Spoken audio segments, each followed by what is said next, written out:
كان في جدل في موضوع الطلاق الشفهي أو الشفوي، هل يقع أو لا يقع؟ النهارده شفنا وثيقة زواج في مصر فيها شرط إنه الطلاق لا يقع شفهيا. مدى قانونية هذا الأمر ومدى شرعيته. معانا مولانا الشيخ خالد الجندي وهو من علماء الازهر الشريف. اهلا مولانا، ازيك؟ اهلا وسهلا يا استاذ عمرو، مرحبا بيكم الساده المشاهدين. اهلا وسهلا، مرحبا. حضرتك عرضت وثيقه الزواج النهارده اللي هي فيها شرط انه الزواج الشفوي لا يقع. اشرح لنا الحكايه والنبي. هو دائما وابدا قال رسول الله صلى الله عليه وسلم: الدين النصيحه. وبالتالي انا لو دعيت الى عقد قران فانا لابد ان اقوم بالنصح والارشاد لكل من الزوجين وفي حضور الجميع لتلافي اي اضرار من الممكن ان تحدث في المستقبل، ومنها هذه الكارثه المسماه بالطلاق الشفهي.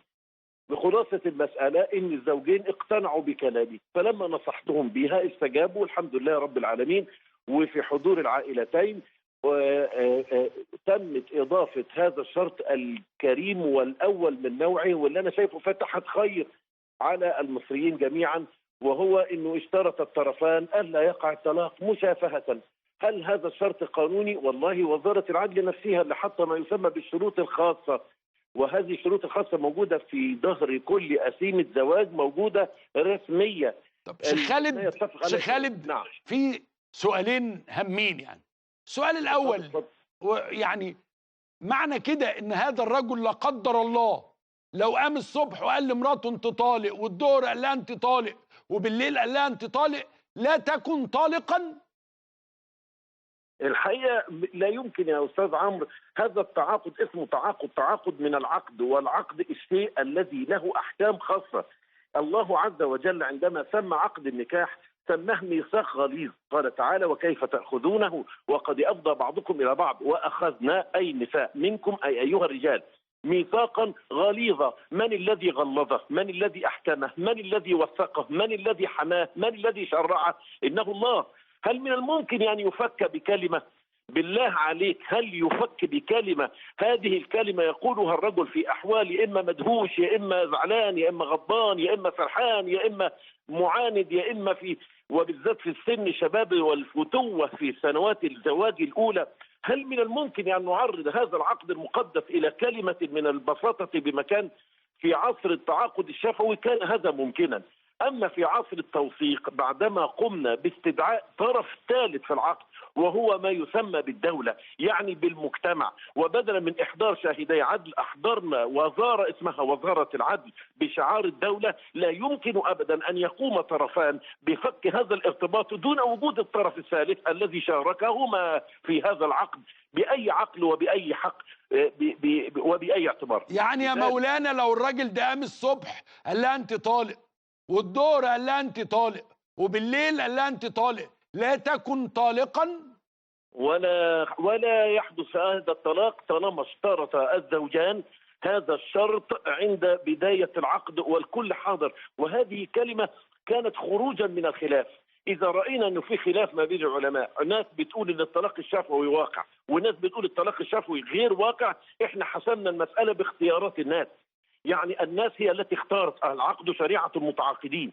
النبي صلى الله عليه وسلم يقول بالنص في الحديث في البخاري ومسلم: أحق الشروط أن توفوا به ما استحللتم به الفروج. هذا الكلام النبي لم ينص على شرط دون غيره. الحديث في البخاري ومسلم. والمولى بيقول في الآية رقم 1 سورة المائدة يا أستاذ عمرو: يا أيها الذين آمنوا أوفوا بالعقود. وهذا العقد فيه شروط يتضمنها ذلك. بعض العلماء هيقولوا لحضرتك ما ينفعش تحط في وثيقة الزواج شرط غير شرعي، ما ينفعش. لا هو أنا آسف مين اللي قال إنه شرط غير شرعي؟ أعوذ بالله. بالعكس، ده شرط أول واحد وضع الشرط ده مين؟ سيدنا النبي نفسه. إيه رأي حضرتك بقى؟ اللهم صل وسلم وبارك عليه. الإمام ابن قيم الجوزية بيعلق على رفض النبي عليه الصلاة والسلام لجواز علي على فاطمة. وخد بالك الحته ديت العلماء بيتهربوا من الاجابه عليه. العلماء لاحظوا ان النبي عليه الصلاه والسلام رفض من علي بن ابي طالب سيدنا علي انه يتزوج على ابنته. ليه؟ مع ان ربنا قال فانكحوا ما طاب لكم من النساء مثنى وثلاث ورباع الى اخر الايه. طب ازاي النبي يمنع علي انه يتجوز على بنته؟ الله، يبقى ده مخالفه للنص، حاشا لله. انما يقول الامام ابن القيم بالنص والله يا استاذ عمرو ان النبي صلى الله عليه وسلم كانه اشترط عليه الا يتزوج على فاطمه او يتصرف بما يؤذيها، وحين هم سيدنا علي بمخالفه الشرط ذكره النبي صلى الله عليه وسلم بذلك. عشان كده النبي قال اما اني لا احل حراما ولا احرم حلالا. بمعنى ايه؟ بمعنى انك تتزوج على زوجتك، قول ده حق، لو اعتبرناه انه حق لحضرتك، هل يمكن تقييد هذا الحق وان تكون المراه لها الحق الاشتراط لنفسها؟ امال ايه؟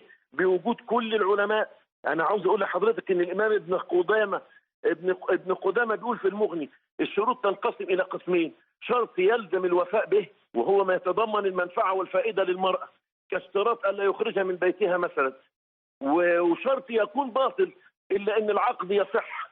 لو واحد اشترط على مراته شرط، الشرط دوت اعتبرناه شرط باطل. العقد حتى مع العقد الباطل العقد صحيح. زي واحد يشترط عدم دفع المهر، زي واحد يشترط عدم الانفاق على مولانا انت عارف انه 50% او 60% من شغل دار الافتاء المصريه هو الطلاق الشفوي. ان انا طلقتها فيسالوه طب كنت غضبان، اصل دي المره الثانيه، طب انا محتاج اجيب محلل، طب هي ينفع نتجوز تاني ولا ما ينفع؟ يعني 60 او 70% من وقت دار الافتاء المصريه في هذه الجمله. فانت بكل بساطه بتقول للناس ان كل الناس ديت اللي كان عندها مشكله الطلقه الاولى والثانيه والثالثه كل ده مش موجود خلاص لانها لا تقع. يا اخي قول للناس مبروك، الحمد لله رب العالمين. وزاره العدل بموافقه الازهر الشريف اوجدوا ما يسمى بالشروط الخاصه. الشروط الخاصه ديت هتلاقيها حضرتك سطور، لو انت بصيت في الصوره اللي انت عارضها على الشاشه هتلاقيها سطور فاضيه. سطور فاضيه عشان مين اللي يملاها؟ ابويا ولا الزوجين؟ انت ولا الزوجين؟ شيخ ولا الزوجين؟ الزوجين يشترطوا الاثنين في الشروط الفاضيه دي. طب احنا لو ما كتبناش الكلام ده في العقد برضه الطلاق الشفوي لا يقع. خلاص خليه على قول من قال بان الطلاق الشفوي يقع، هو يقع الطلاق في هذه الحاله. طب وعلى قول من لا يقول زي حالاتي كده ان الطلاق الشفوي لا يقع، سواء كتب الشرط او لم يكتب الشرط، الطلاق الشفوي في فتواي التي القى الله بها يوم القيامه لا يقع. وخد بالك ان الرسول عليه الصلاه والسلام في الحديث في الترمذي بيقول المسلمون على شروطهم الا شرطا حرم حلالا او احل حراما، ونحن لا بنحل حرام ولا بنحرم حلال. والنبي عليه الصلاه والسلام بيقول من اشترط شرطا ليس في كتاب الله فهو باطل وان اشترط 100 شرط. وربنا بيقول في كتابه العزيز في سوره الاسراء واوفوا بالعهد ان العهد كان مسؤولا. اسيب كل ده واتبع كلام شيخ فلان او شيخ علان؟ لا يا جماعه. مولانا عايز افهم حاجه. انا اللي انا حضرت هذه المساله من بدايتها، وانا فاكر انه يعني العلامه الكبير الدكتور سعد الهلالي كان له هذا الراي، ووقتها انت كنت ضد الطلاق الشفهي. ايه اللي خلاك تغير رايك؟ الاجتهاد، القراءه، العلم، تغير الحال. ده الامام الشافعي رضي الله عنه وارضاه جه مصر في 4 سنين غير 90% من مذهبه. ده النبي وهو عايش كان بيغير عليه الصلاه والسلام في بعض الكلمات او الاحكام او التدابير او المصالح التي يقولها لاصحابه. اسمع يا سيدي، الا اني كنت نهيتكم عن زياره القبور الا فزوروها. حد يقدر يقول ليه اتغير الكلام؟ اذا الفتوى تتغير باختلاف الزمان والمكان والشخص والظرف والحال والعرف والمصلحه والعلم. كل دي متغيرات تتغير فيها الفتوى. هل ينكر علينا احد الاجتهاد؟ الشجاعه، كل الشجاعه ان يكون عندك قدره على الاجتهاد دون المساس بالثوابت، دون المساس بالكتاب والسنه، دون المساس بالامور، لان الاصل في الشروط الحل والصحه. سواء في النكاح او في البيع او في الاجاره او في الرهن او في الوقف يا استاذ عمرو. لدرجه ان الامام ابن قدامه يقول لك بالنص اذا اشترط لها الا يخرجها من دارها او بلدها او لا يسافر بها او لا يتزوج عليها او لا يتزوج فهذا يلزمه الوفاء. فإن لم يفعل فلها فسخ النكاح. أنا ممكن أسألك سؤال وإحنا على الهوا، هل الشريعة والقانون أباح للمرأة أن يكون أمرها في يدها اللي هي طبعا في انها تطلق، طبعا يبقى العصمة في ايديها. يعني بسم الله عليكم ما شاء الله، وافقتم ان الست تطلق نفسها من جوزها، وافقتم ان الست تطلق نفسها من جوزها، وما وافقتوش ان الست والراجل يتفقوا على ان الطلاق لا يكون الا تحريريا. الله، ده اذا كان العصمه في ايد المراه اللي هو بالعاميه يعني ان يكون امرها بيدها، اتوافقتم عليها والمجتمع كله وافق عليها. لا حلوه دي، ملعوبه. الله اكبر يا اخي، ده الموضوع اخطر بكتير. ان واحده هي اللي تطلق نفسها لو جوزها اتجوز عليها، تقول لو جوز اتجوز عليها، وبيكتبوها كده في عقد الزواج. هو الجواز عليها مش حق في القران الكريم اللي ربنا بيقول فانكحوا ما طاب لكم من النساء مثنى وثلاث ورباع؟ ما جاش ليه انصاف المتعلمين اياهم وقال لك هذا تطبيق للشيطان، هذه هولندا قولا واحدا، ده كلام الدين الامريكي، ما حدش منهم قال الكلام ده ليه؟ وبعدين تعالى هنا، هي المملكه العربيه السعوديه دي مش دوله مسلمه وهي قبله المسلمين في العالم؟ طبعا. الله اكبر. السعوديه لغت الطلاق الشفوي يا مولانا، والطلاق الغيابي كمان فوق البيع، يعني الاثنين اتلغوا، لا شفوي ولا غيابي. هل هذا تلاعب بالانكحه زي ما بيقول ائمه السلفيين الضلاليين؟ يقول لك ان ده تلاعب بالانكحه وتشجيع على الزنا، الاختلاف في الفتوى بقى تشجيع على الزنا وتطاول على الاعراض. يعني اذا كانت دول اسلاميه واخرها السعوديه بيقوموا على احترام المراه وعلى حقوق الانسان، احنا لما نحافظ على كرامه المراه، هم يريدون ان تكون المراه ملعوبه في ايديهم ليلعبوا بها كيفما شاءوا اينما شاءوا. عندما نقول اننا نقلل فرص الطلاق او اننا نوجد معوقات تمنع ايقاع الطلاق الا امام الموثق، يا سيدي عامل راجل انزل هات المأذون، المأذون بيقفلوا، المأذون فاتحين 24 ساعه، انما تطلق في اوضه وتجري في الفسحه تقول ما طلقتش، وتجري المراه على اقبيه النيابات وادابير المحاكم علشان تتسول حكما يضمن لها حياه كريمه ليحدد ما هي، والله عز وجل يقول فلا تذروها كالمعلقه. فبنترك نسائنا. انا لا اتكلم عن الزوجه فقط، المراه هي الام، هي الاخت، هي الزوجه، هي الابنه. وضل قوم ضاعت المراه في ايديهم او ضاع الضعيف فيهم التي اوصى بها النبي صلى الله عليه وسلم. لما تجد في القران الكريم سيدنا موسى وهو واقف قدام ابو الفتاتين وبيقول له قال اني اريد ان انكحك احدى ابنتي هاتين، شوف الشرط بتاعه على ان تاجرني 8 حجج. في شرط كده؟ في شرط كده يا راجل في الدنيا؟ مولانا معلش اصل انا ما اعرفش هو موقف الازهر الشريف من هذا الامر ايه؟ الازهر له متحدث يتحدث عنه، والازهر له كل الاحترام والتقدير والتبجيل، انما برضه اكرر نحن لا نحرم من الاجتهاد علشان عندنا ازهر. الازهر هو اللي علمنا الاجتهاد، الازهر هو اللي علمنا الاختلاف في الراي. ايوه يعني هم موقفهم ايه؟ الى الان الازهر فيما اعلم يوافق على وقوع الطلاق الشفوي ولا يمنعه، واذا طلق احد زوجته طلاقا شفهيا فان الفتوى الصادره الرسميه من الازهر ودار الافتاء ان هذا الطلاق واقع لا محاله. ولكن هل هذه الفتوى تحرم العلماء من الاجتهاد؟ يعني هل نحرم من الاجتهاد ونبقى امه قولا واحدا زي صاحبك ما بيقول في كل مجلس؟ لا انا ما اعرفش بقى، هو انا اخد بكلام خالد الجندي ولا اخد بكلام الازهر؟ ما تاخدش بكلام خالد الجندي، ومن الزمك بخالد الجندي؟ انما لا تستطيع ان تتهم خالد الجندي بكلام يخالف الكتاب والسنه طالما انا جايب لك ايه وحديث. هو انا جايب لك الكلام من عند ابويا؟ ما انا بقول لك ايه وحديث، وعاوز اتخن شيخ في الازهر يقول لي ان انت غلطان وجايب الايه دي من عندك او الحديث ده انت اللي مالفه. واحد يقول لي ان سيدنا النبي عليه الصلاه والسلام لم يوافق على زواج علي بن فاطمه، واحد يقول لي ان الشرط اللي اتخذ على موسى اللي وارد في سوره القصص الايه 27 ان هذا الشرط الذي ما سمعنا له مثيلا في الحياه.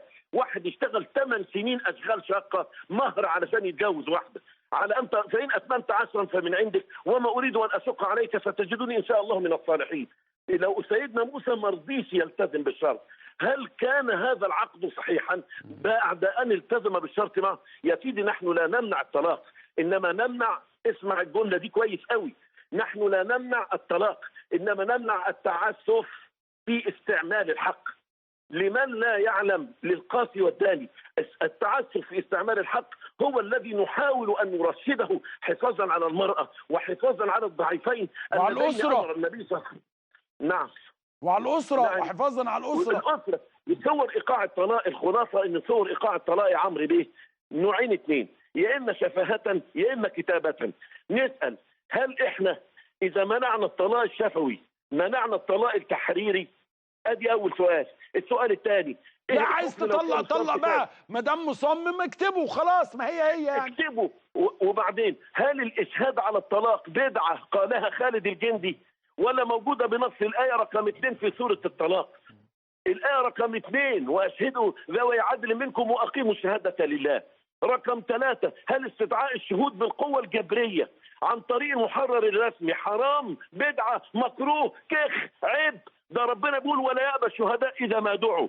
السؤال رقم 5 هل الطلاق الأصل فيه المنع أم الإباحة؟ إذا كان الأصل في الطلاق هو الإباحة، هل يجوز لولي الأمر تقييد المباح يا خلق؟ يا ناس، يا اللي بتدرسوا شريعة، يا اللي عاملين نفسكم بتوع فقه مقارن، يا جماعة احنا لا نتلاعب بأنكحة ولا نتلاعب بأعراض، إنما نقول إن احنا آخر دولة مسلمة ما زالت متمسكة بفرية وفضيحة الطلاق الشفوي.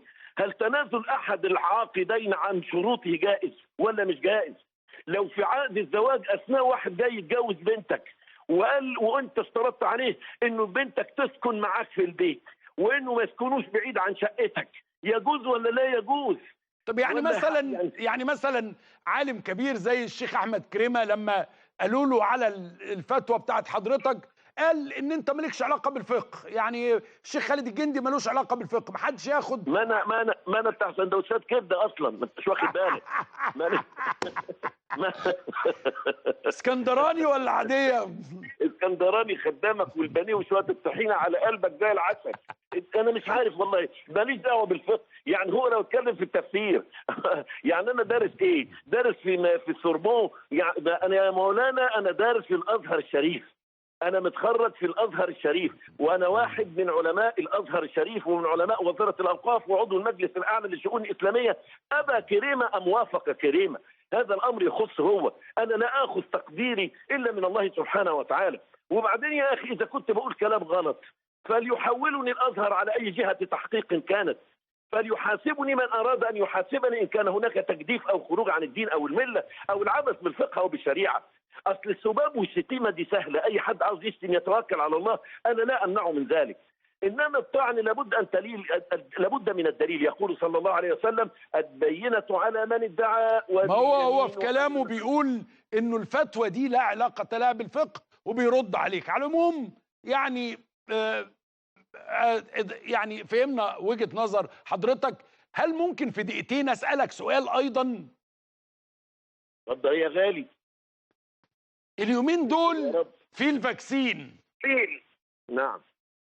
فجأة طلع علينا ناس قال لك خدوا بالكم، في فاكسين حلال وفي فاكسين حرام، لأنه في فاكسين ممكن يبقى فيه خنزير.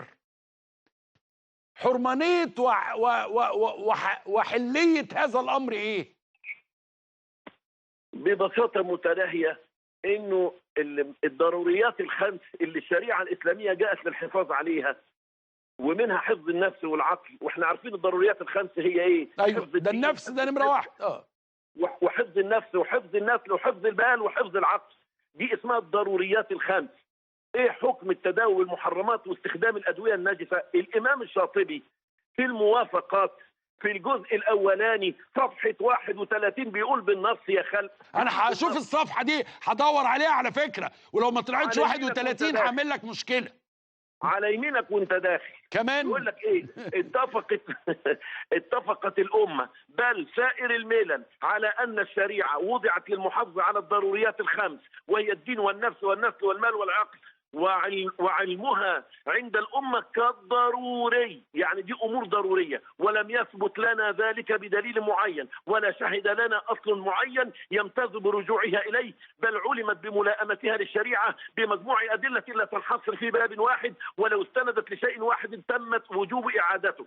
المولى يقول في كتابه الكريم: فمن اضطر غير باغ ولا عاد فلا إثم عليه إن الله غفور رحيم. سورة البقرة الآية 173.